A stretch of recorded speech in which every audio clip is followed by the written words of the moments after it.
Marcus's foot tapped restlessly against the floorboards, out of time to the music playing on the radio. Reggie looked over at him with a sneer before twisting the knob and turning the volume up to drown out the sound.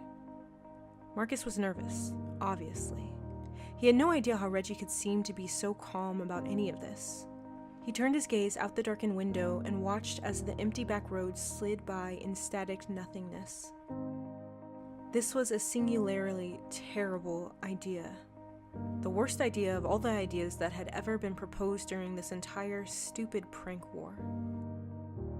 He should have listened to his sister when she told him he would regret getting involved. He most definitely regretted getting involved.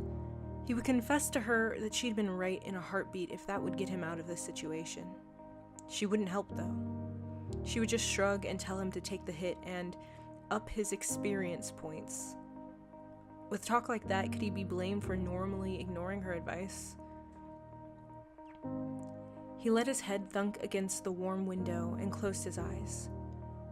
It was far too late to back out. Backing out meant backing out of a friendship with Reggie, and even though that didn't seem like the worst idea at this very moment, it really was. Because Reggie was enough of a douche to kick him out of the car and leave him stranded on this back road in the black of night without even a flashlight to make his way back home. This was such a stupid plan. The car stopped abruptly, and within a few seconds, Reggie had the lights off, the engine quiet, the keys extracted, and was turned to face him.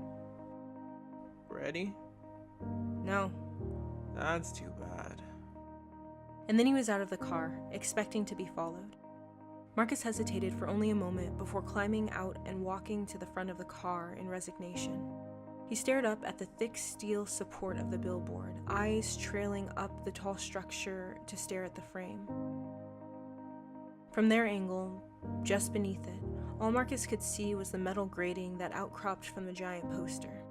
He knew, even without being able to see it, having passed this particular billboard too many times to count on his way up and down the highway, that the sign was a behest to take a break from driving and stop for a meal at the Mule House, a local diner off of Rancho Road.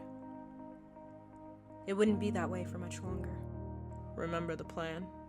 Reggie asked, drawing Marcus's attention back to the ground. No, he said, hoping to get even the smallest of reprieves. Well, this is gonna suck for you, buddy. And with a pat on his shoulder, Reggie was off, up the steel ladder. Marcus manfully held in a sigh and slowly began to clamber up behind his friend. The bars under his hands were cold due to the early autumn air. It chilled the sweat that had been collecting on his palms. The climb was long, and the higher they rose, the more insistent the wind seemed to get. Marcus kept his eyes trained on the bars in front of him, only looking up at the next rung and no further. He wasn't afraid of heights, but a healthy respect for them never hurt anyone. Reggie reached the platform 7 or 8 rungs ahead of him and levered himself up onto the frame before moving out of sight. Marcus paused then, letting his eyes slide shut and keeping his fingers grasped tightly around the steel rungs, suspending him in air. He pressed his forehead against the back of his hand and took several deep, weary breaths. He didn't have to do this.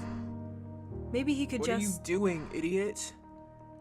Get up here. Reggie's voice sliced through his thoughts, and he jerked in surprise, clammy hands sliding unexpectedly on the bars. He slipped down 2 rungs with a yelp before catching himself on the ladder again and cursing profusely. Reggie laughed above his head and told him to hurry up. Marcus took a few breaths, even more agitated than before, and then scuttled the last dozen rungs up the ladder. When he pulled himself up on the platform, he saw Reggie rooting through the Donald Duck duffel bag that Jay dropped off earlier the day before, his role in the task done quickly and easily.